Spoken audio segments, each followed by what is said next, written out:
আপনি রাস্তা দিয়ে চলছেন আর হঠাৎ করে পেছন থেকে আপনাকে এইভাবে ঠিক ধরে নিয়েছে এই মুহূর্তে, তো আপনি কি করবেন এখানে? এখানে সব থেকে বড় ব্যাপার হচ্ছে যদি আপনি কিছু না করতে পারেন ইমিডিয়েট, তাহলে কিন্তু শ্বাস কষ্ট হয়ে মারা যেতে পারে সে।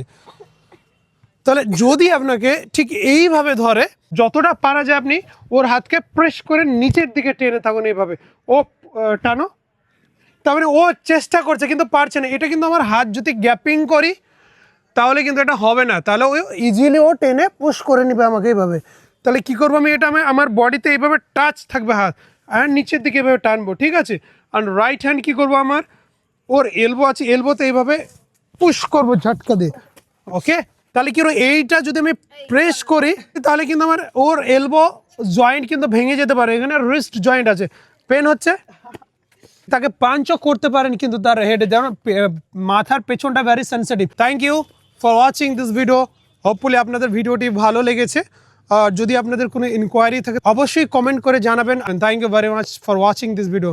অ্যান্ড অফকোর্স পরিবার পরিজনদের মধ্যে শেয়ার করবেন ভিডিওটি, যেন তারাও এখান থেকে শিক্ষা নিতে পারে। Thanks once again.